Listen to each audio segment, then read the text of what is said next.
All right. I think we are ready to begin for this evening. Is everyone all set? First, thank you all for coming out. I know it's a rainy night, and all of a sudden, it's really looking like New England. It's cold, it's chilly, we have the rain. But we do also have Zoom, and people are attending and listening in to the conversation. So thank you, too, all, for taking the time this evening to join us. We're delighted for both in-person and hybrid for Concord and Carlisle, our communities through a diversity and equity and inclusion lens. And the first thing we'd like to do is the same as the first meeting, is the outset to acknowledge that the land we live, work, learn, and commune on is the original homeland of the Muscataquid people. We acknowledge the painful history of genocide and forced removal from this land, and we honor and respect the many diverse Indigenous people still connected to the land on which we gather tonight. So tonight we're starting with the second of the four-part series. This evening's discussion is going to be a terrific one around education, public, private education, and really how do we build on that and build together for a more connected future with our education systems. We have three wonderful panelists, and I'm very excited to hear their talks, to hear the conversation and the discussion that you all will bring to the table. And before we get going, though, I'd like to have just a few logistical notes. This session is being recorded, so please be clear with your questions. We'll be feeding the questions through Professor Jacqueline Jones. So if you're on Zoom and can write them up in the chat, we will be directing those questions and ensure that your voice is heard. The next two sessions, so we have a week in between each session, but October 27, Thursday evening, and then November 10, another Thursday evening, will be at the Trinitarian Universalist Church that's located at 54 Walden Street in Concord. So please be sure to get there in person and or on Zoom, and we'll really value your participation in those sessions as well.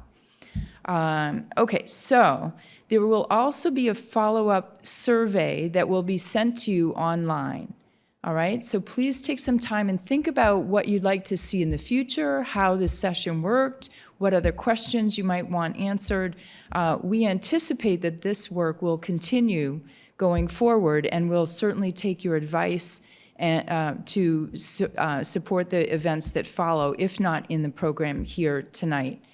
We're holding all questions to the end of the three panelists' remarks. And so please think about who you might want your questions directed to, and ask more than one question. That's also just fine. There are no cards in the room or, of course, on the chat for you to do that. We're grateful, too, to so many different organizations across the communities that have been helpful in getting the program put together here this evening, and all the work that's gone into that. The League of Women Voters, many across the league, as well as the Diversity, Equity, and Inclusion Committee, have been very active in this, but only in the partnership with the Concord and Carlisle Adult and Community Education Program, which is where you sign up. And they are really supporting the effort. We're also very happy to have many, many supporters. The DEI Commission, in particular, is very active in supporting this effort, and in partnership will go forward with us in that. So we're very excited about that as well. Okay, now I'm going to turn it over to our moderator for the night, Joe Palumbo, a good friend and a Concord resident. Joe is particularly right to moderate this session. He's not only a graduate of the public schools here in Concord, but went on to a lofty career in education as a teacher, as a principal, as an educator in looking at education systems and trying to help them to improve for what we all want, for that future generation, for the students that are in our public schools today. So I'm going to turn it over to Mr. Palumbo, and thank you again for your participation this evening. All right, thank you. Good evening, Thank you. Well, just to echo Liz's words, to really thank all the work that the League put into making this happen. and all the folks associated with the event, but also we need to think about our participants tonight. Thank you for sharing your time and expertise with us. And I think probably the biggest thank you for all of us needs to be to the participants, because if those who are here in person or those who are here online have decided that this is an important enough topic for you to spend your energy on, to spend your attention on, to spend your focus on. And it is only through this collective effort of people like all of us that we're going to move forward with this work that we want to do. So we appreciate you for making the time for this evening.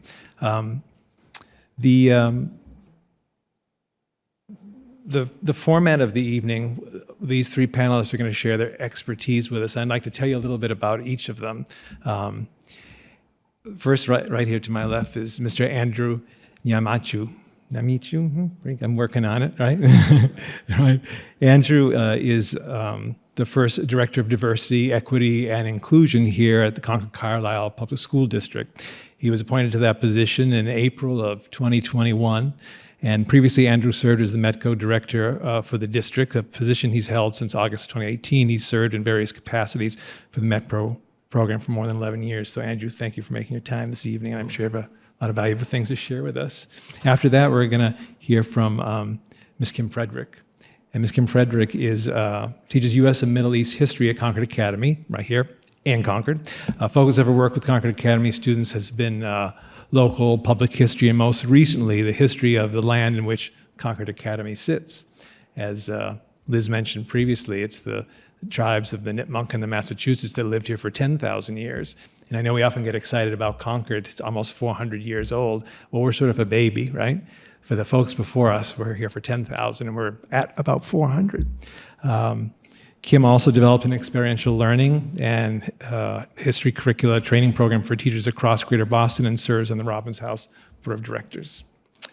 And finally, Ms. Kimberly Haley-Jackson. Nice to see you tonight. Kimberly Haley-Jackson is the chair of the Belmont Human Rights Commission and served as the chair of the Belmont Diversity Task Force and is elected Belmont Town Meeting member.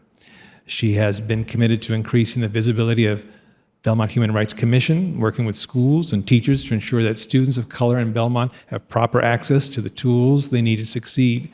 As a mother of 3 Belmont students, she has firsthand knowledge of the challenges that students of color experience in Belmont, and has worked to increase support all those students. And I think that's the common element we're going to hear tonight from all these speakers, and something I think why we're having this conversation is we believe there are students in all our systems that need to make sure that the schools are designed to support them. And we're talking specifically tonight about diversity, equity, and inclusion for those students. And I think the key question tonight is really what Liz outlined, public and private. How do we ensure that the students feel welcomed and included? And I think each speaker is going to take that from their own perspective. So as a participant tonight, whether you're here or with us online, to really think about that's the key question. As we're listening to these speakers, we should be thinking about how are they explaining, in what ways in their public or private setting have their schools or their teachers built concrete activities or strategies or experiences that were really designed to help all students feel welcome and included. And I think that gives us a nice through line for the content we're going to have tonight, and will help us both with our questions and our ensuing discussion. So without any further ado, I'd like to introduce Andrew, and I'll let you get started.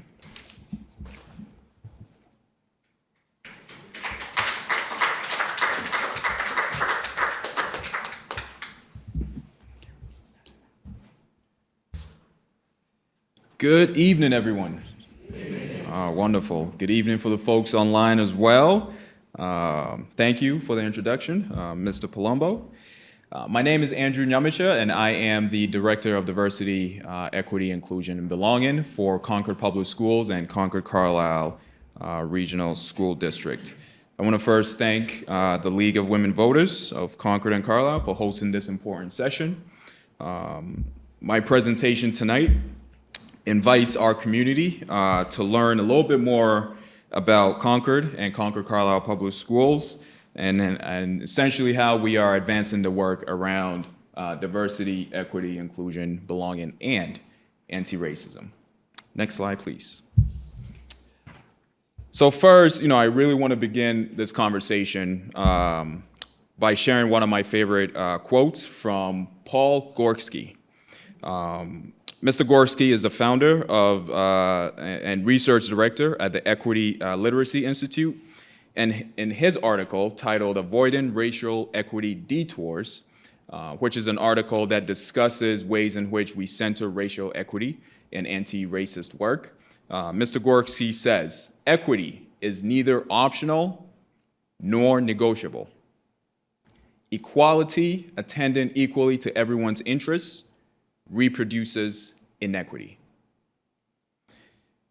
This idea, right, that promoting fairness by giving everyone the same sort of thing, the same opportunities, essentially reproduces inequities, right? And what we should be aiming for is equity, right? By recognizing people's individual needs to really ensure that they get the access and fair treatment to the same opportunities as their colleagues, as their peers, who may be more privileged, right, or have the social economic means to access certain resources, right? So this idea of sort of leveling the playing field for folks. Next slide, please. So why then, why now, right? Why is the work in diversity, equity, belonging, and anti-racism essential now more than ever? First, I want us to take into account the change in demographics in our school system, in the Concord and Concord Carlisle public schools, where we are seeing as of last year, in surveying our students and families, over 80 nationalities are represented in our student population. That's just K through 12, right? Over 80 nationalities. And if you walk over to Concord Carlisle High School or Concord Middle School or even down the street to Alcott Elementary School, you will notice that we now have installed a display of country flags, right, to represent those nationalities. And so, you know, for students to walk into the building, particularly at Concord Carlisle High School in the cafeteria where a lot of students sort of congregate, to them, it feels to them, right, that they feel represented, they feel seen, right, they feel acknowledged, that their nationality, when they see their flags represented, you know, on the walls in the cafeteria, CCHS, that does sort of generate a greater sense of connection, a greater sense of belonging for students. Next slide, please. We have to also take into account, we've experienced years of racial unrest and hate crimes. We now see 38.6% increase in hate crimes as of 2020. And those are the breakdowns. All hate crimes account for over 38% increase, 223% increase in anti-Asian hate crimes, 58.7% increase in anti-Jewish hate crimes, 51.3% in anti-gay male hate crimes specifically. And this is just a matter of 1 year, from 2020 to 2021. And so really, you know, as a school community, you know, when we say that we are striving to be an anti-racist community, that means we are actively, right, confronting these statistics and condemning and dismantling all forms of racism and other forms of oppression. And we do that in a number of ways, and I'm going to get into that in the next coming slide. Please advance the slide. We also have to take into account the widening of the wealth gap and the deepening of racial socioeconomic disparities, where we see higher income families who are able to provide more educational opportunities for their children, thus impacting their children's academic achievement and educational outcomes. This is a survey, this display there of median and mean net worths. It's from a 2019 survey by the Federal Reserve. The median net worth of white families, $188,000, compared to $24,000 for Black or African American families, $36,000 for Hispanic or Latinx families. And when you look at the mean net worth, it's right, you see the drastic difference there. Close to $1 million mean net worth for white families, $142,000 for Black families, $165,000 for Hispanic families. Next slide, please. So where are we now? It should be of no surprise why the priorities and goals outlined in our school district's 5-year strategic plan aligns with the values of diversity, of equity, of inclusion, of belonging, and anti-racist work. We are creating the conditions for students and for adults, our educators who work with our students and families, by enhancing professional development opportunities, making sure that professional development opportunities are easily accessible, and that there is a strong focus on cultural competency and anti-racist practices. We are also extending a lot of this work around professional development through adult and community education for our parents, and so parents are able to access some of that professional development. We're also very much focused on shaping our school culture, and that means we are cultivating an anti-racist, equitable, inclusive, and a culture of belonging and psychological safety for not only our staff, but for our students and for our families. In terms of curriculum, we are focused on a culturally responsive curriculum, equitable and inclusive classroom. We are incorporating sort of diverse literature in the classroom, so students' own self-identities are reflected in the books that they read, in the primary sources that teachers introduce in their lesson plans. In terms of student and family engagement, we are leveraging the cultural wealth. So that previous slide with over 80 nationalities represented just in our community, just in our student body, right? We are leveraging that cultural wealth of our students, of our families, by recognizing their voice, their contributions, and needs in the life of our community and in the decision-making process. In terms of recruiting, hiring, mentoring, and retention, we have been engaged in recruiting and hiring a more diverse staff. Our staff at Concord and Concord Carlisle Public Schools is predominantly white. Our educators, when you look at our hiring data, there's only about 10% of our educators are educators of color. Our students reflect that as well. There just isn't enough adults in the building that look like me as an adult, right? And as students who come from very diverse backgrounds. And so we've been very much active there, making sure that we're able to hire competent educators, but more so we want to be able to hire these educators, give them the supports they need so that we can retain them for generations to come, right? And then lastly, transparent communication and institutional accountability. This is really all about leveraging data and progress monitoring all of our goals, all of our objectives within each of these 6 priority areas, right? And making sure that that is transparent information that the folks in the community, that you all can access, you all can interrogate, and you all can hold us accountable to making sure that we are achieving all of these priority areas in our school system. Next slide, please. So how did we get here? Our work really began in 2017, the 2017-2018 school year, so about 6 years ago. We first established a pre-K through 12 cultural competency steering committee. And in that same year, we adopted a 5-year strategic plan that was focused on inclusive culture. We are actually in the last year of that strategic plan. So actually on Monday, we are starting to revisit some of the objectives that were outlined in that strategic plan. And now we are looking forward to adopting the next iteration of our strategic plan. But back in 2017, we really set out to self-reflect and self-critique our own personal beliefs, our own unspoken biases, institutional core values, practices, and how we need to interact effectively across differences, across those diverse identities in our school system. And so through the committee, through the strategic objective and focus on inclusive culture, we really set out to establish very clear commitments as to how we are going to influence the work and advance the work in diversity, equity, inclusion, belonging, and anti-racism.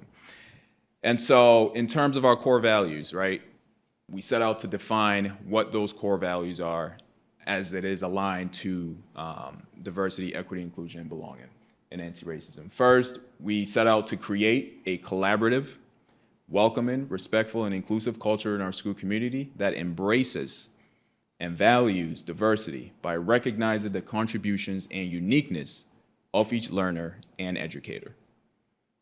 Again, we needed to make sure folks in our community understand our clear commitment when it comes to actively confronting, condemning, and dismantling racism and other forms of oppression.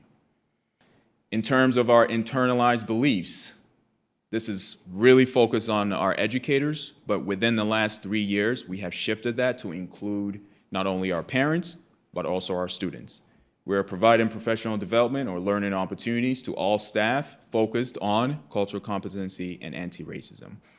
For our students, we have a strong partnership with the Celtics Playbook organization, the Celtics organization, and they have this anti-bias, anti-discrimination training that they offer to students, and it's called the Celtics Playbook Initiative.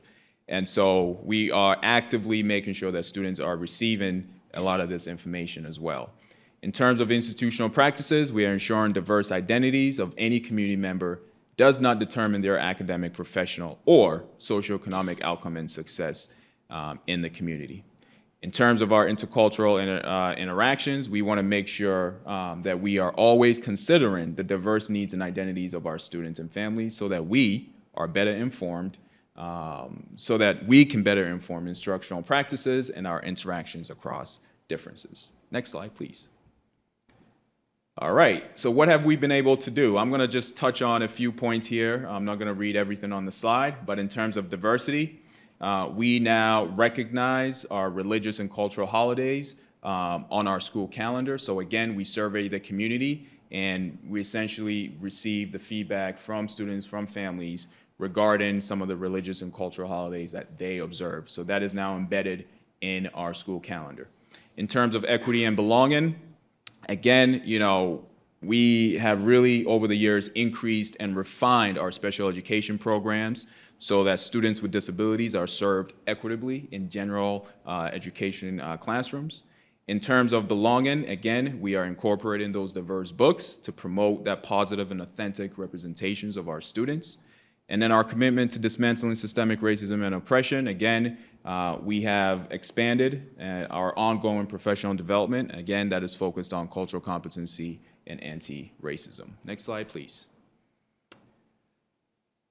So these are some tangible examples of the work. Again, I won't touch on everything, but in terms of diversity, many of you, I think, attended many years ago, pre-COVID, our fantastic multicultural food festival that is held at the high school. It's a great way for us to celebrate the diversity that exists in our community. In terms of equity and inclusion, we have now implemented the MTSS process, multi-tier systems of support framework, to provide targeted support to struggling students by intervening and addressing academic and behavioral challenges early for students. In terms of inclusion and belonging, we are promoting affinity groups for not only our students, but for our staff. In particular, we now have an Educators of Color mentor affinity group that is specifically designed to support all of our educators pre-K through 12. So I facilitate that affinity group, and it's meant for us to sort of build a sense of community because, again, there are not many educators of color within our school district, right? So how to best support each other, talk about best practices and some challenges that we're facing. Those are conversations that happen within this affinity group. And then lastly, in terms of commitment to dismantling systemic racism and oppression, we, with the support of the school committee, we commissioned an equity audit to unearth the racial disparities and inequities within our district. And that equity audit is ongoing, and we are actually going to get the results and findings in January, and so there'll be a community-wide presentation on those results. Next slide, please.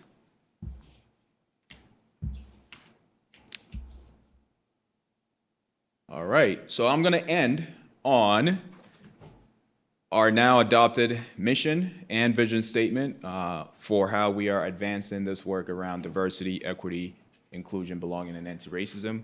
I'll do my best to read it in under the 2 minutes that I have left. So, Our mission statement reads, in the Concord and Concord Carlisle Public Schools, we embrace our diverse communities regardless of race, ethnicity, gender identity, gender expression, religion, disability, mental or physical, sexual orientation, or socioeconomic status. We welcome, respect, value, and encourage our employees, our students, and families to share their culture with those they work, learn, and interact with to allow a greater sense of cultural humility for all. We understand the commitment it takes to cultivate healthy learning and working environments that balance psychological safety with accountability. We accomplish this by modeling behaviors that foster equity, inclusion, and belonging. A modeled behavior recognizes the uniqueness of each learner and embraces the strengths of our neurodiverse students, faculty, and staff who learn, think, and behave in unique ways. We practice risk-taking and work to confront and dismantle systems of oppression, privilege, and bias that perpetuate discriminatory ideas and actions in our policies. These policies disproportionately impact our community's historically marginalized groups. We commit to bolstering equity and justice in our academic and work spaces, an environment where our diverse employees and students have equal access and opportunities to thrive professionally and academically. We hold ourselves accountable for practical anti-racism actions to serve everyone in our community, especially those who are historically marginalized. In the Concord and Concord Carlisle Public Schools, we will lead by example and show others how to be the change we wish to see in our schools. Thank you.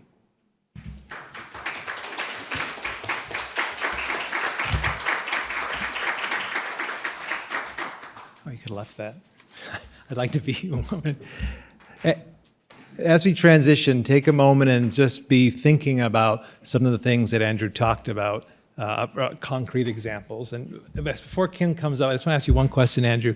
One of the strengths of what you're doing here with the system, you use the word belonging. Yes. And I think some folks, it might be helpful if you talk just a little bit about Absolutely. What does that mean? Yeah, so, for me personally, I think in terms of belonging, we really want to make sure that students feel heard, that they feel valued, that they feel that they can participate in the life and in the decision-making process within the school community. I actually just did a presentation about, why we are making the leap, because previous to this year, it was just, the framework around this work was just DEI, right? And now you're hearing, the attachment of belonging in that framework, right? And so, while inclusion is all about having sort of a seat at the table, belonging is all about, okay, now that you're at the table, are your opinions going to be valued? Do you feel seen by folks that are around you, right? Are they recognizing you? Are they making sure that you are participating?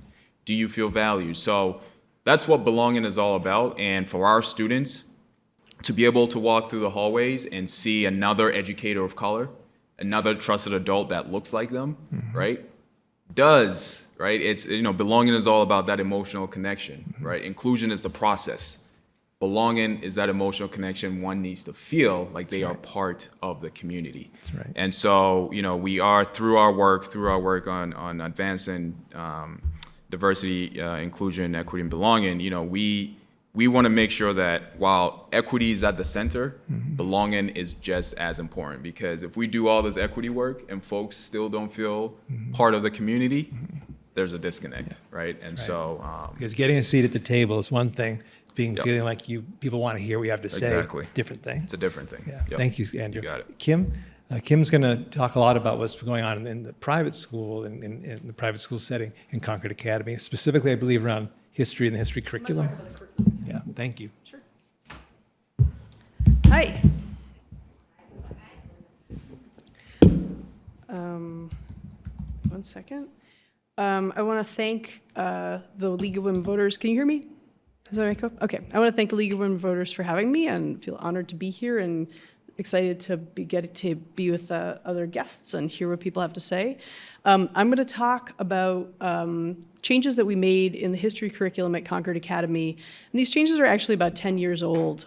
It would be anachronistic to say that we did them through a diversity, equity, and inclusion lens because nobody was talking about that when we did this. We made these changes in response to the students we were seeing in our school. and in response to changes in the historical profession. So I'll sort of walk through sort of what we did and why we had a problem with that and what we do now. And so you can get a sense of sort of how the curriculum has evolved. And I'm going to start with the mission because I think the mission CA, I think we just had a mission like redo, and I think the mission is really very central to what we do as a school. Could I have the next slide?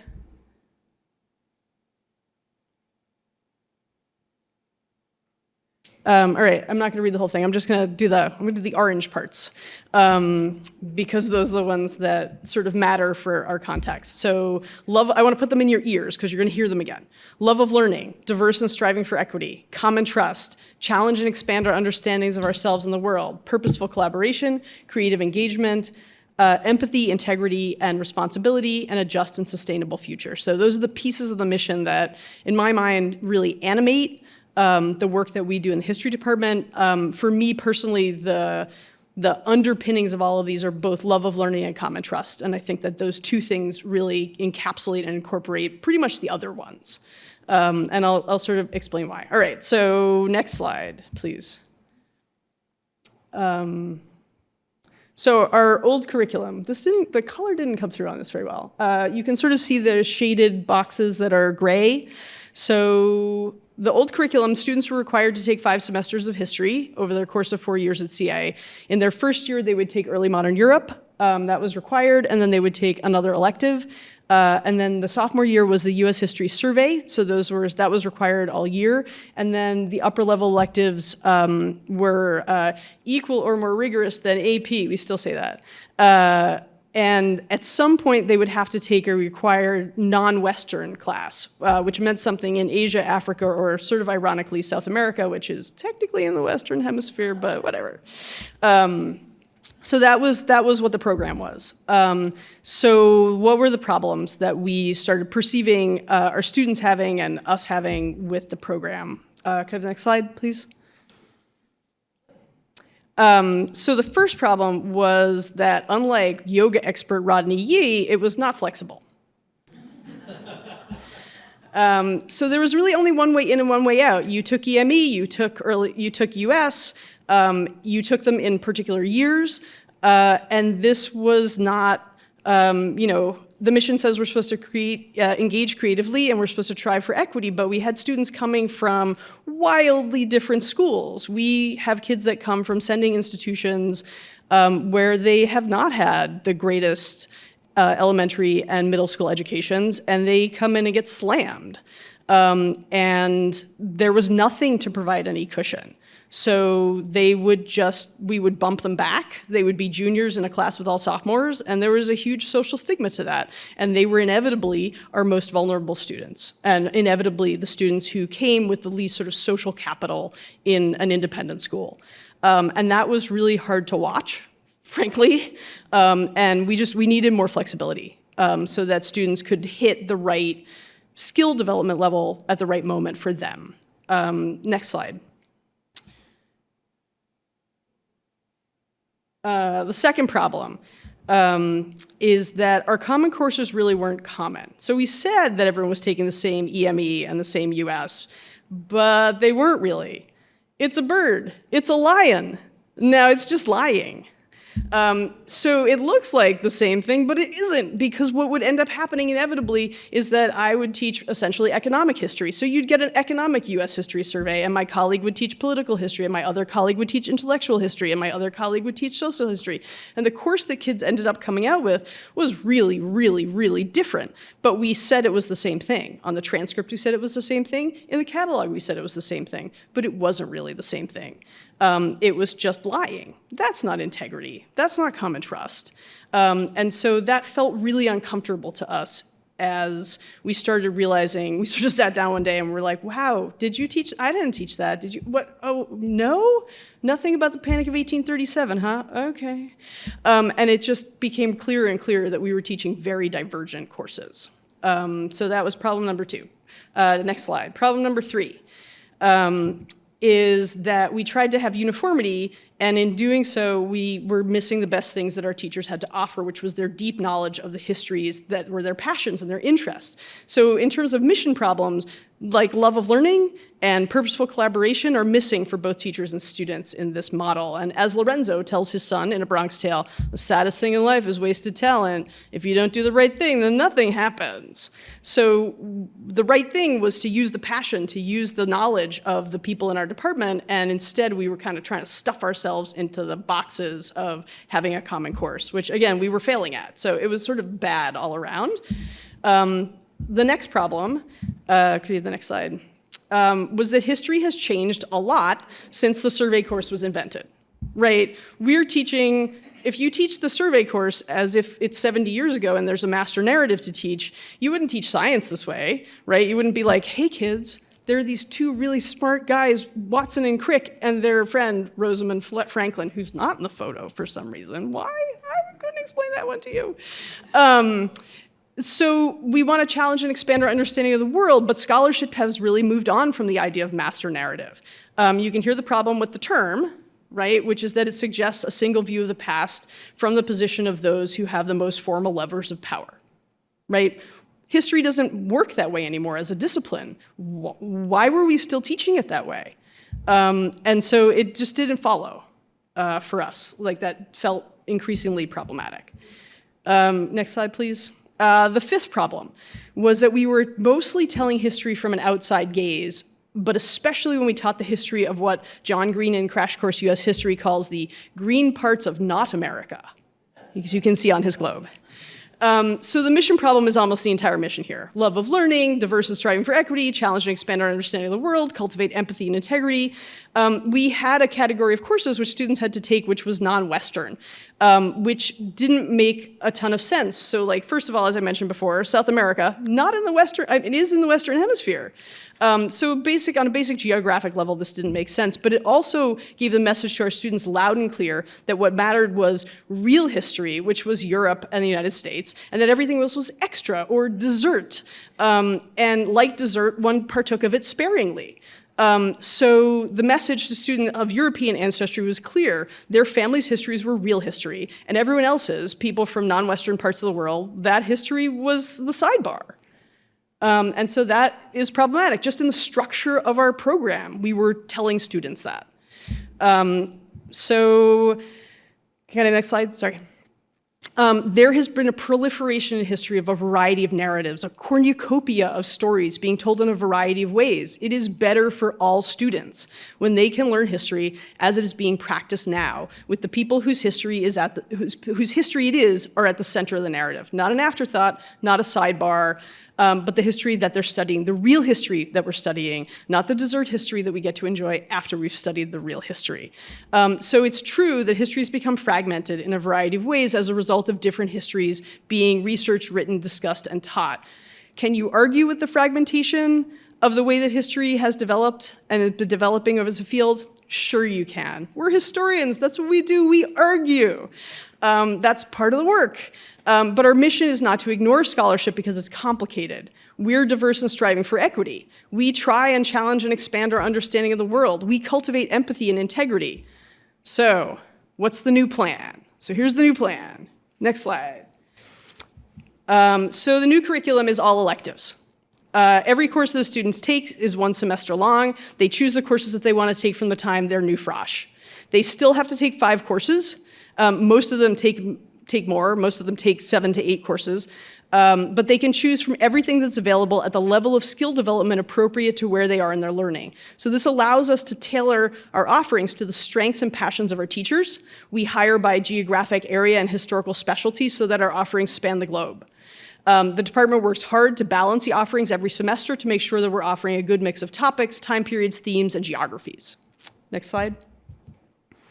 The new curriculum offers fresh scholarship. Because we don't have to wait for the latest scholarship to trickle down into AP-approved textbook accounts, we can feature the latest scholarship, and we can discuss the nature of cutting-edge research with our students and the implication that those new research has for the topics we're studying. Also, we can have students read really well-written and fascinating historical studies, articles, and monographs that we read for enjoyment and to keep up in our fields, right? This is the exciting stuff to read. It's dessert all the time. So our mission is to challenge and expand our understanding of the world and to operate with love of learning, and tapping into fresh scholarship allows us to do both those things. Next. The new curriculum offers a lot of flexibility in terms of skill level. So courses are leveled by skill. Students can tailor the program to their needs. Students must take at least one course at each level, but they can choose when to engage with the curriculum. So frosh and sophomores have intro-level courses that are open to them. Sophomores and juniors can take mid-level courses, and juniors and seniors can take upper-level courses. Our department has an agreed upon set of skills that are being taught at each of these levels so that every intro level class is working on the same set of skills. Every mid-level class is working on the same set of skills. Every upper level class is working on the same set of skills. So that it doesn't matter what course you're taking. You can be taking South Asian history, you can be taking US history, you can be taking African history, and you're still gonna be working on the same set of skills in those different subject areas, so that we know that the kids are growing their historical skills regardless of what level they're at. So this offers substantially less social stigma for kids who come in less well prepared. They can take 2 full years of intro level courses, which means that they're getting really good fundamental instruction in reading sources, in writing paragraphs, in using evidence, things that we expect our mid-level and upper level students to be able to pretty much do. They can spend 2 full years doing that. And there's no social stigma because, in fact, part of what ends up happening in this new system is that we have topics that are only taught at certain levels, and I'll get to that, why that is in a second. And so sometimes just for level learning, kids are taking courses at a level that is technically like below what they could be doing skill-wise, but they want to take it because they love it. They're so interested. They're like, oh, I'm a junior, but I'm taking this mid-level class because I'm really excited. So like I'm offering right now an American urban history class, and I have some juniors in it, and they wanted to take it because they were excited about the topic. So it just reduces, it doesn't get rid of the social stigma, but it significantly reduces the social stigma for kids who just need extra time preparing, right? They just need extra time getting their skills under their belts. Next slide, please. The new curriculum really offers geographic diversity, and we have a diversity of geographic expertise. We don't have to cover a certain number of sections of US history because we don't teach a US survey to everyone. We have lots of US history classes, it's not the survey. So we don't have to have a certain number of US teachers, which means that we have hired a South Asianist, and we've hired a South Americanist, and we've hired an Africanist, and I specialized in Middle Eastern history when I was in school, and so I also studied American history when I was in school, and so we're able to bring both of these things to the table. And there's a depth of knowledge about the histories of not America that get to be centered in the narrative for these courses. So I'll give you an example. I teach a semester-long history on Ottoman history. I don't teach about the Ottomans as the scourge of Christian Europe, and I don't teach about the Ottomans as the sick man of Europe. I do as much as I can in English, which is not always easy, but it's getting better actually, from an Ottoman perspective, right? How did the Ottomans see themselves? And this is what we want to do. We want to put the subjects of our inquiry at the center of the story. Can I have the next slide? Chronology. So there is, there's probably part of your brain that's like, what about chronological coherence? How does that work? And the way that it works is that most intro-level classes, and I will just say this is the most controversial part of our program within our department. We talk about this all the time. And it may change. We'll see. Intro-level classes are pre-modern. Mid-level classes are early modern, and upper-level classes skew modern, but can be from any time period. So for example, I teach an upper-level class that's the history of the origins of Judaism, Christianity, and Islam. And that's taught at the upper level because the sources are so hard that it really, even though time-wise it should fit in the intro level, it's just too difficult. Like we have to do it with upper-level students. The material's too difficult.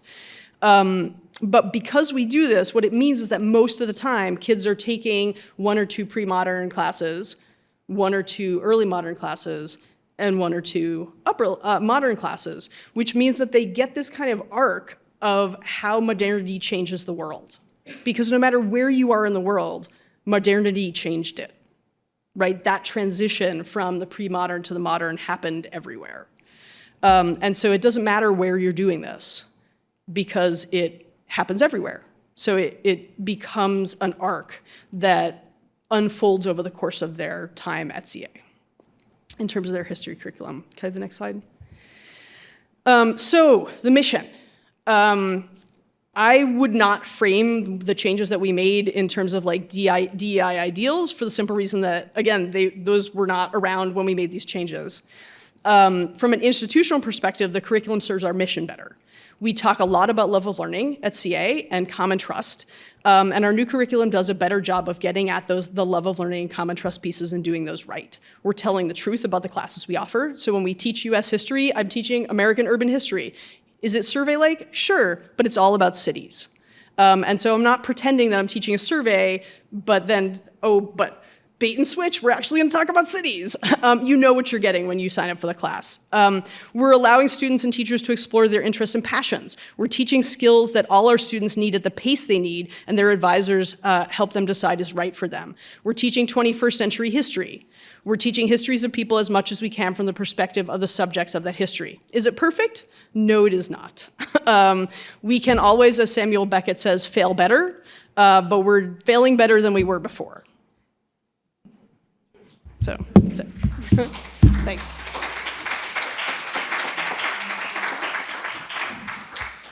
Yeah, having been a history teacher and worked with hundreds of schools, the challenges you were facing are so very similar. And it seems like you've done a lot of work as a team. I guess one question for all of us, do you have any good memory or good story of some way that this work helped a student feel more included or welcome? Do you remember any particular student or I could tell you a story about a student who was the inspiration for getting rid of the system where you only take particular classes. So we had the student who came in who was the sweetest, hardest working, least prepared kid to come in and do the work that we were expecting of him. And he just was the most amazing hard worker, and it was incredibly painful to watch him sort of suffer the social stigma of being a junior in sophomore US.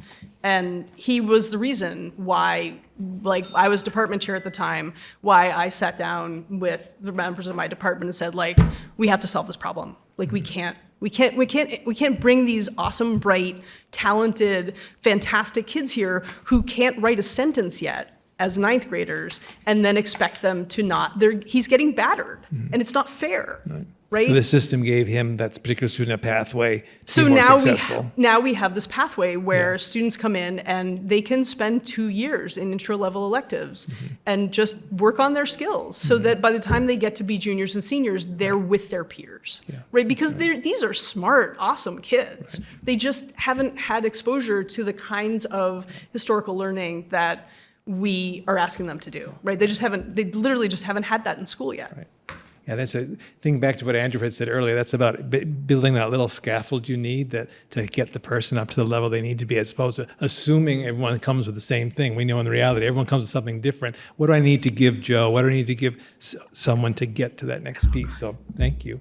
And I'm about to introduce Kimberly, and Kimberly is a very hardworking person. And I think we're going to hear a lot about the awesome work you've done in Belmont. Is that correct? Correct. So come on up, Kimberly. Okay. Ready, yeah.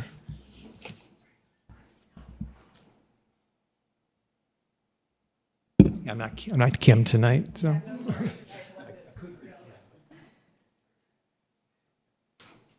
Yes,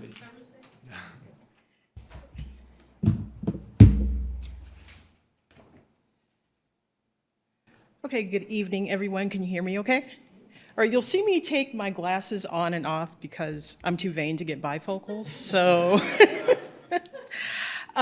Also, I am not an educator. I am a community activist, community agitator. However, I am the granddaughter of a historian, so I'm really happy to see like so many members of the elder community with us tonight. So it makes me think about her, but also that like learning never stops, right? So, thank you everyone for coming out, and I am honored to be here. So thank you to my Concord Carlisle colleagues for outreaching to me. The Diversity Task Force. Before I get into that, I want to give you a little bit of backstory. I'll do this quickly because I'm really interested in hearing from you guys, any questions that you may have for folks who are here and those who are joining us via Zoom. I am not a native New Englander. I am originally from St. Louis, Missouri. I say St. Louis, Missouri, but actually from a suburb in the St. Louis area, very similar in terms of economics, racial demographics of both Belmont and Concord, Carlisle. So, not a lot of diversity. But St. Louis is a 20-minute town, right? So before I moved here, my family and my husband and I have 3 kids. We lived about 20 minutes less from where Michael Brown was murdered. So the night that, we found out he was shot, that was like around the first time my little one had seen me cry. She was 4. And she was like, "Why are you crying?" So I kind of explained it to her, and the reason why that hit so hard and that kind of spurred my involvement within the community is because my son is the exact same age as Michael Brown. They were born on the same day. Born not that far apart from each other, but miles away in terms of opportunities and what his family life was like, and so that kind of spurred my activism that had been latent for a while after, I was very active in my 20s, had 3 kids and career and all that good stuff. So, so here I am as a mom. The one thing I do want to mention in terms of, since we're talking about education, and talking about education for children of color, it's very important that you also know that, there are people of color who live in your community. A lot of the outreach and focus tends to be on those children who reside outside of our communities, right? And so for Kim, they live everywhere because it's a private school, right? But, my kids, 3 kids in Belmont, they live there, right? So there's no, I can go home and have like a comfort zone in my own community because, my kids live in Belmont. And so, it's really important that you have the outreach to the people of color within your community, and not just people of color. We'll get into that in a little bit. So next slide, please. So many of you may be familiar with the Henry Tapia murder. An Afro-Latina man was killed by a Belmont resident. Oddly enough, I actually just moved right across the street from where this man was run down in the middle of the street. But what that did for Belmont was kind of spur an awakening for people, right? Like these things can happen, the first thing was like, not in Belmont. I was like, well, where is this normal behavior, right? It shouldn't happen anywhere. And because you don't know about the racism or discrimination that happens to other people doesn't mean it does not exist. So at that point in time, I was the vice chair of the Belmont Human Rights Commission, and part of my drive was to make people aware of things that have been going on, especially with our student population. So there had been a lot of racial incidents, a lot of bullying in terms of gender identity, things like that were not really reported. There wasn't a lot of transparency. And so what I started to do was meet regularly with the school administration, advocate for a DEI director, which we now have, set up a system in which they can report to the town these incidents that occur, and I'll get into that for a little bit. But so with all of that going on, right, people saying there's no racism in Belmont, it's not happening to you, so of course it doesn't exist, right? So we formed the Diversity Task Force to study the causes of systemic racism, stereotypes attached to race, religion, ethnicity, sexual orientation, and culture. If you walk out of here with anything else, I want you to think about diversity, right? So by show of hands in the room, most people, you hear diversity, you think race, yes or no? Yeah. Not so, that's everyone, right? So that's your religion, ethnicity, your age, culture, and sexual orientation. So we formed this task force to kind of look at how can the town improve on DEI, and that was town-wide. So next slide. So what we did, we took a cross-section of community groups. So Human Rights Commission, Vision 21, which is like sort of like a future thinking group in terms of politics and business for Belmont, the Pan-Asian Coalition, the LGBTQ Alliance, a representative from the Belmont Public Schools, a MEDCO parent, right? Very important to have a MEDCO parent within that conversation. I'm actually also working on having a MEDCO parent become a member of the school board. And we had a couple of community members, our town administrator, Belmont Chinese Association, and another community group, Community Organized for Solidarity. So we have a good cross-section of people who were involved in DEI work to kind of come together and do this work. Next slide.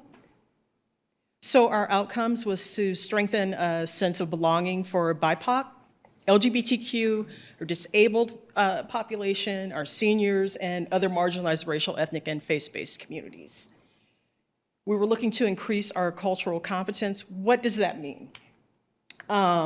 Reducing barriers to racism in the town. How do we look at, like, what are our hiring practices, not only in the town, and I was trying to keep this light on data, but like our town employees was in the 80s in terms of like for the white population, which not a problem, but when we talk about what the population looks like, and we can go to the next slide. I think it's the next slide. Okay, census data by race, we're still overwhelmingly Caucasian, but if you look between, this is 2010 and 2020, and you can see like the growth of the Asian community, so like we're steadily growing, right? If we're talking about numbers, we're at roughly 20,000 white, 4,500 Asian. The Asian population has doubled. Hispanics have also gone up to 1,100, and Black or African American, we're around 620 individuals, and then we have 280 that identify as other, but that's not reflected anywhere in the town, not the growth of our Asian American population at all, multi-race or Black and African American. So as an example, when we were looking at this data, we looked at like, what did our schools look like? Can we go to the next slide, please? Okay, so this is town employees. We're at 93% Caucasian, right? So that doesn't reflect when the town is like 80%, right? So there's some work to be done there. But if we're looking at like percentage of employees, this isn't the school, this is just at the town level. Our fire department is 100% white. I think our police department maybe has 2 people of color who are actual policemen, and the other 4 are in administrative positions. Next slide, please. Okay, so here we are at the public schools. We're at 82% white. Some didn't identify at all. African American or Black is at 1.2%. Our Asian is at like I think that's like 2%. But we can kind of see the growth in the Asian population there. So that was something to pay attention to once we were doing this. We also looked at like housing, and those numbers aren't in there because I really want to keep it focused like on the educational piece. Next slide. Okay, so the process for us was, let's hire a DEI director at the school level. Chantel Washington is a colleague of Andrew's. She's been in for a year. I was happy that she came back. I was like, thank you, because the amount of work that we as a community are asking these people to do is insurmountable. What we do to help with a position like Andrew's, we have an open line of communication with the Belmont Human Rights Commission. The reason why the Belmont Human Rights Commission is so critical to this work is because we are a town entity, right? So we are bound by laws of confidentiality. The select board is 100% behind us. If we get a complaint, it's immediately reported to the town. The town also has a website where you can file a complaint. You don't need to be a student, it could be a citizen. You could be traveling through Belmont. If you experience any kind of discrimination, go on that website. We review it. It also goes to our DA, Marion Ryan. And if you just wanted to email like Belmont Human Rights Commission, the town knows that too. So what that's done, people are like, it doesn't happen in Belmont. Yeah, it does, but now you weren't seeing it because there wasn't a reporting mechanism.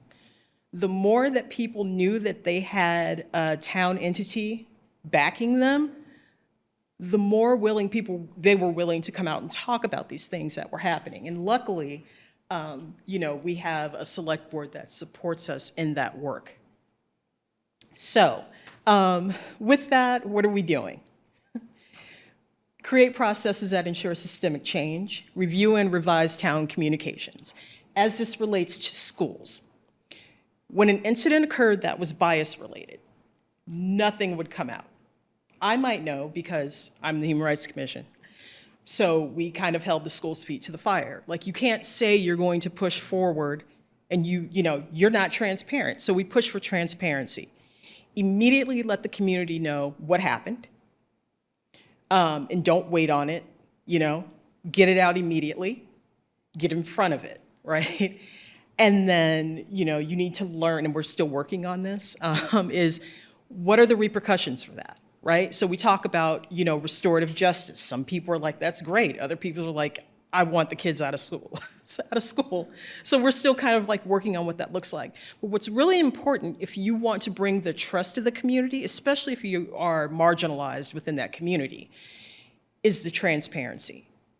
To let people know that someone cares, and that's so important for students. I can't tell you what, like, students come up to me, they say thank you, you know, affinity groups are being formed at schools, that's been very helpful as well. So we want to engage all town functions in DEI work, looking at policing and fire department programs and hiring practices for the long term. And then our determinants of health and well-being, if there are transportation issues, especially like for our METCO students, we don't have funding for that. So what happens, we fundraise for that every year. Shouldn't have to do that, right? But that's what we do. For our elders, like, right, pushing for staying remote for meetings. So our elder community, you know, they don't have to leave the house, right? Everybody's scared because of COVID, and it just makes good sense, right? That you want to be sure that you engage your community. But I really want to go, and I really want to focus on some numbers. I was going to try to keep it light in terms of numbers, but next slide, please. All right, so this is just some more. Work with school administration to build a more diverse teaching staff. That is going very slowly. Without a valid reason. I'm just going to be honest. To me, not good enough as of an answer, right? We're not seeing the movement that we like. But I think like that's a problem just in the educational system. I do want to make an aside about the importance of seeing someone like Andrew. I was a senior in high school before I had before I had a black male teacher. I'll say I did have teachers of color. Senior in high school. I went to an HBCU. My first year, only two of my professors were black. And I'll say probably it was touch and go, right? After that. So it's not like there was just this huge amount of black teachers either at an HBCU. So that's a problem. I'm 5? Okay. All right, next slide, please. Okay, if you actually have questions about the diversity task force, you can email me at belmontdtf@gmail.com. The entire report, and that it covers like the 5 pillars, like housing, education, health, civil service. And then there's one more that I am blanking out on. But I really want to go back and just leave you guys with these numbers and why it's so important that you have a DEI sort of position in terms of working with students. We did an equity audit, and that was reviewed by MIT. We also had a community conversation about it. It did not go as well as I had planned. What is important for you guys to think about? The students are saying these things, right? These aren't adults, these are kids. So, you know, you're in effect calling your students liars. So what I want to just give you guys, I'm going to leave you with these numbers, they're kind of jarring. So the youth risk behavior study that was done by CMS for Belmont. The children that considered suicide by race, multiracial students, 30%. of our multiracial students had considered suicide. 19% of our Asian student population. When we're looking at suicide by gender, this is not broken down by race, 23% of our girls have considered suicide and even gone so far as to make a plan for that. The males was 9%. So the gender disparity, like there's a gender issue going on with our girls that we haven't identified yet. Like what is it, right? But the last one that really stuck with me, and this is why when we talk about what diversity looks like, it's so important to put in gender issues. Our genderqueer students, 65% of our genderqueer students had considered suicide. 65%. And that's like chilling to me. And out of that 65%, 53% made a suicide plan. 53%.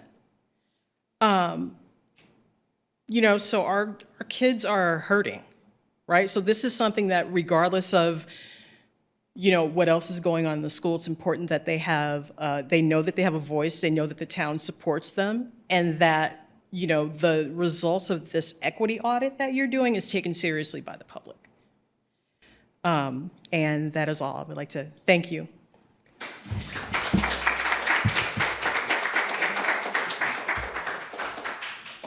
Well, thank you, Kimberly.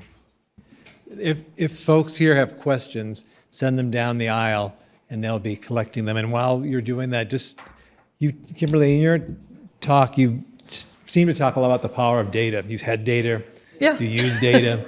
Any advice or thoughts about how using data help maybe build some sense of urgency in your community? I mean, I know you had that horrific event in the town, that was clearly a sense of urgency, but how did you use this data to also help further the conversation maybe? So it's difficult to look at those numbers like in black and white on a screen, and for someone to come back and say like it's not important. Right. So basically, you saying like these numbers coming back, if you're not in favor of making a change, that the lives of these children are not important. Yeah. Data doesn't lie. That's right. Right? And those of us who've taken statistics, like you can make anything, like, right? Yeah, right. But like not when someone's asking for help. That's right. Right? So just what we tried to do with this report was remove the emotion out of it and just state the data. Just the data, yeah. And that's so true. I mean, I know but in any organization, especially schools and communities, when they have the data, it starts a conversation. Do we have a first question?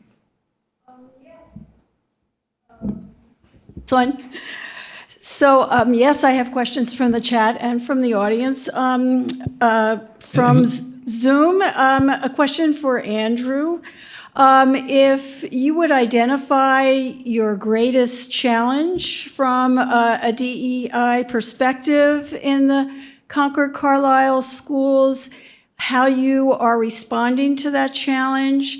And I would just add, as kind of a corollary to that question, the issue raised here in the audience, do MECCO students still sit by themselves in the cafeteria?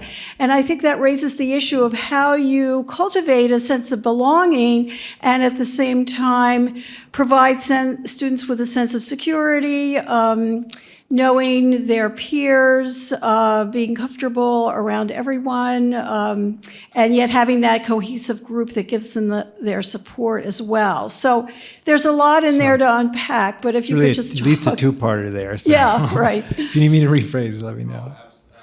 Yeah, I think the latter question actually answers the first question. And I think having been MECCO director for the district for, the last 3 years out of the 4 years that I've been here, I think my biggest challenge in terms of this work is focused on making sure that the commitment we made in terms of integration, in terms of the MECCO program, integrating our MECCO students into the community, is something that I think we are still trying to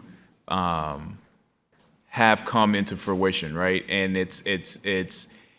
we've had a strong partnership with the MECO program, right, since 1967, and still, to the question that was raised, we still see our MECO students sitting together in the cafeteria and not integrating, right?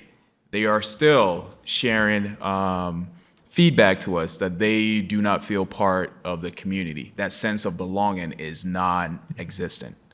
And so that continues to be a challenge, not only at the school level, but I think as a community, right? If we say we are a MECO receiving district, a MECO district, that means each and every one of us is part of MECO, right? This is not a school entity. This is a community commitment that we made over 50 years ago.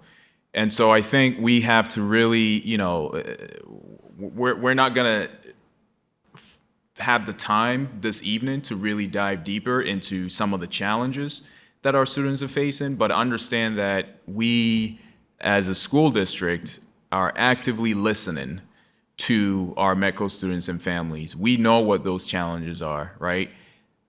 But we cannot continue to focus on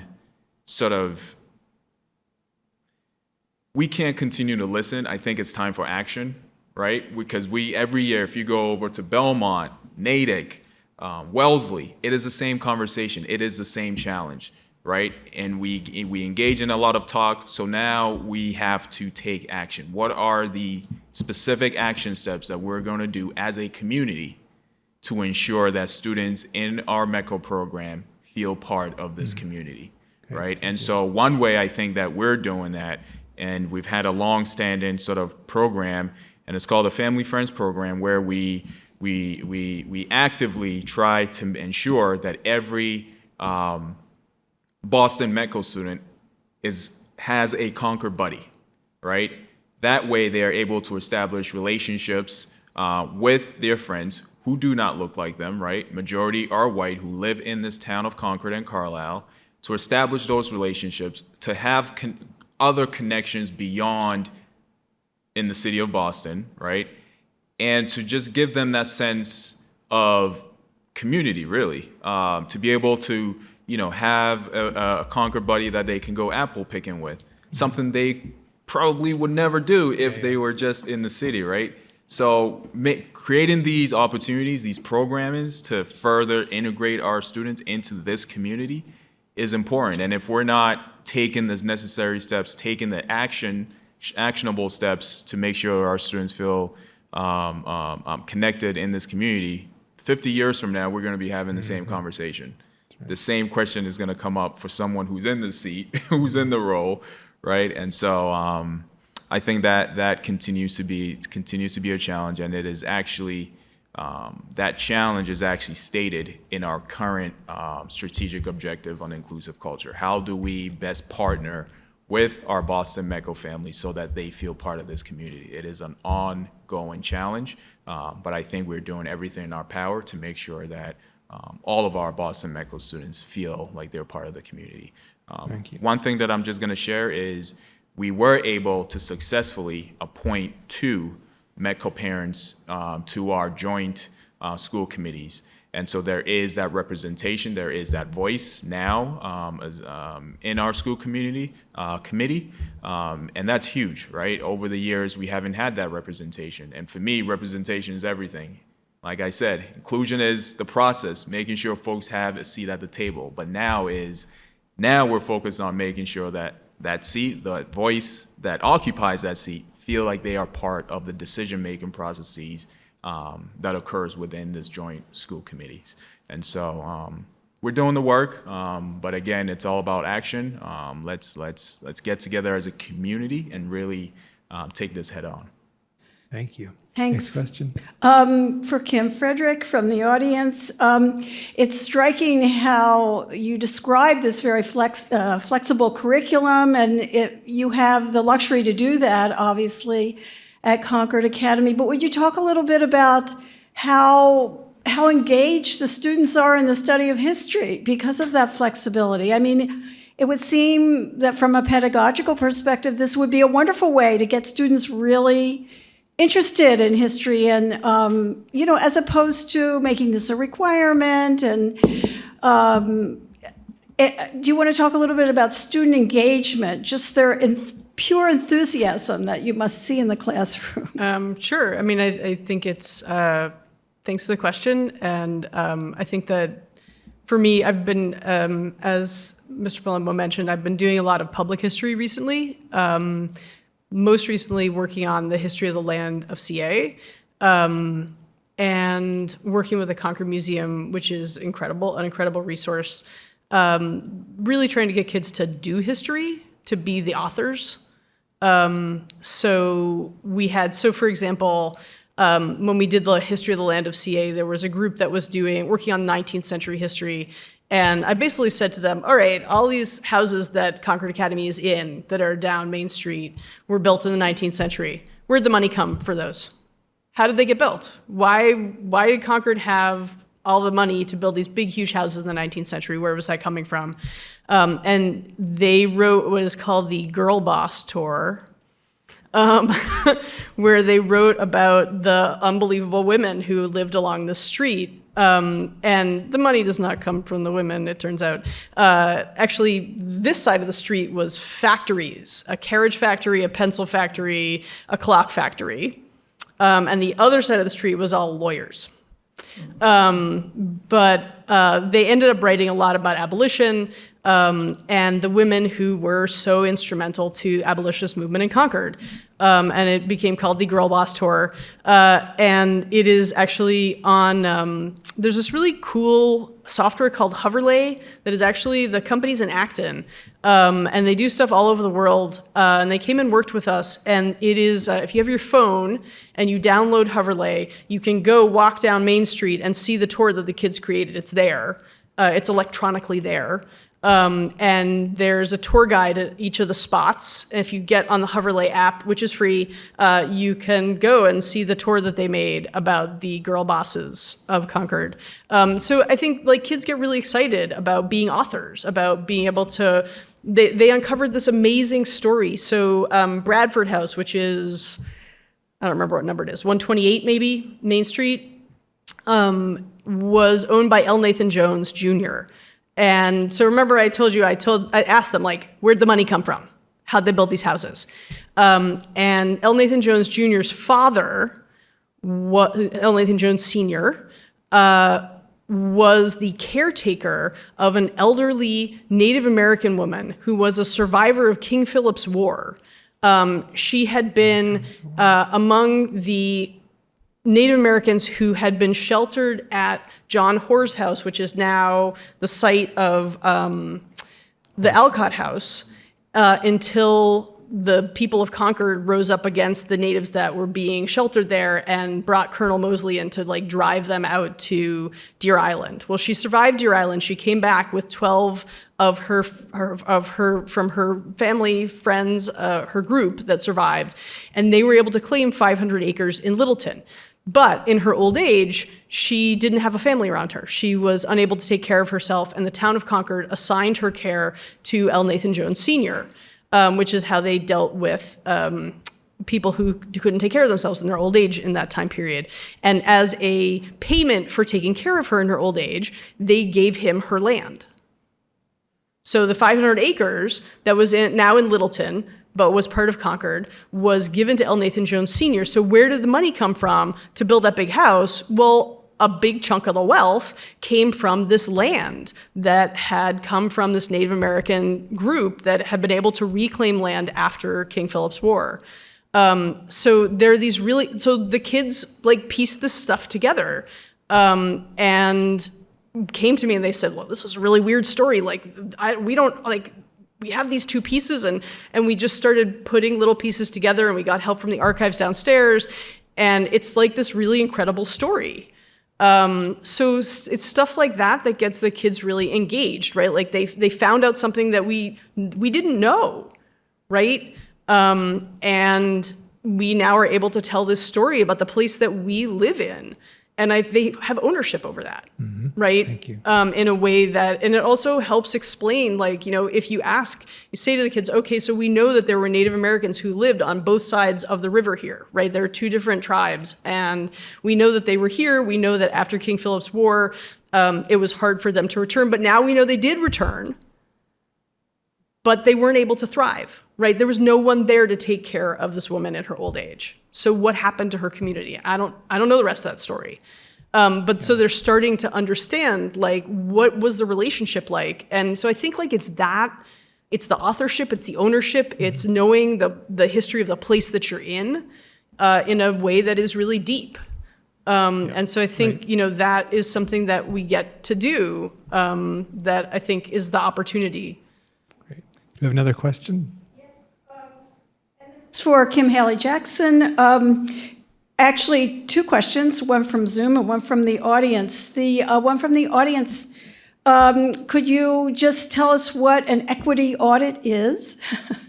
And the second question has to do with ethnic groups in Belmont and whether you can categorize all whites in one group. Are there class differences? Whether Asians feel the tie to their Japanese or Malaysian or Indonesian or Korean heritage. So the first one is about the equity audit, and the second is about differences within these big categories. Sure. Okay, so the equity audit, they really worked with the schools. They looked at the curriculum, they looked at student population, they looked at the faculty.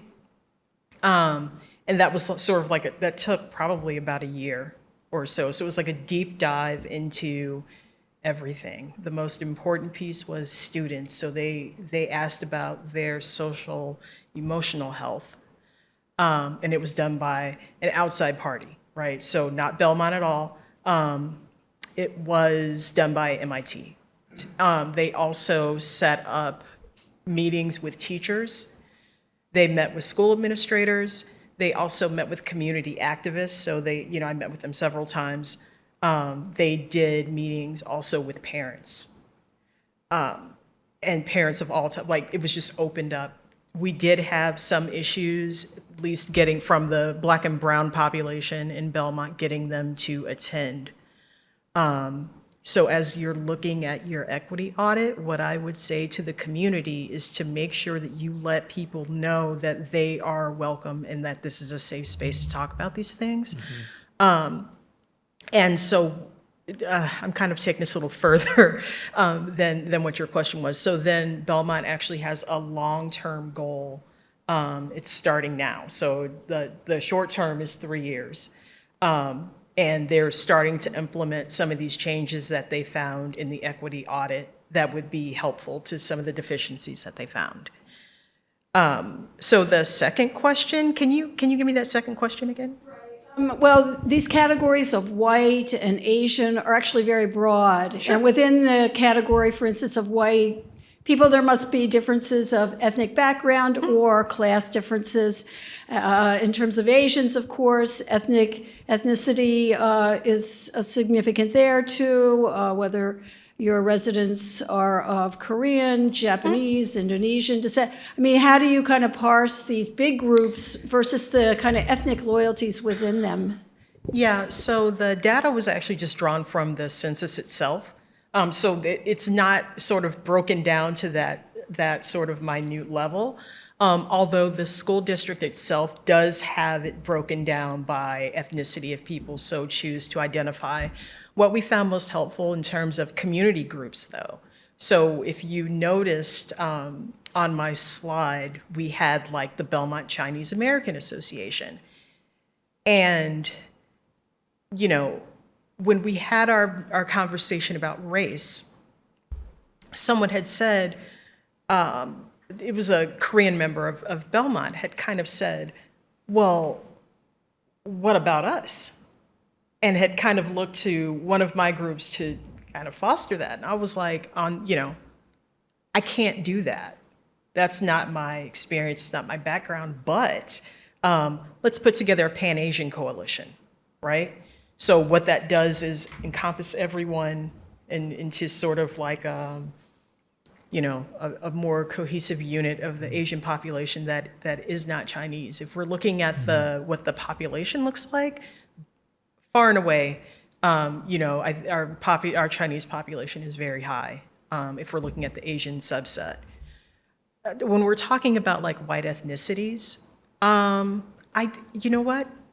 I don't really think so. It tends to be in most towns probably that I'm aware of here in New England. It's broken down by like, your church, right? So you may go to like the Greek Orthodox Church in your town, right? We have a very strong Armenian population, right?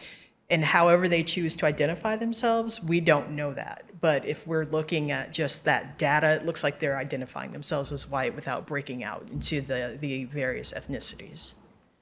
Thank you. Next, do you have another question? Well, we have just a few minutes, and rather than have the panelists answer them, I just thought I would read out some of the questions that were directed toward them, and they can think about them, and maybe the people who asked them would like to talk to them afterwards. For Kim Haley-Jackson, how in Belmont do you get the good word out? How do you alert citizens of the town to all that you're doing? What are the means of communication you use there? For Kim Frederick, how do you make all students feel welcome within a community, including transgender students who are very vulnerable, since yours is a residential community? And for Andrew, how to measure progress. How do you think, what are the metrics for measuring progress over time, and what should we look for going forward in terms of progress in DEI terms? So again, those are very big questions, and I'm sorry we don't have time to answer them in detail, but they are concerns that the audience brought to the panelists. Let's say a great thanks for our three presenters this evening for all their expertise and experience, and there's certainly a lot that we can draw from that. And then thank everyone for participating tonight and for building this community, who are really working hard to make Concord, Carlisle a more diverse, a more equitable home for all of us. So thank you so much this evening, and thank you for all the folks that joined us. Have a good evening.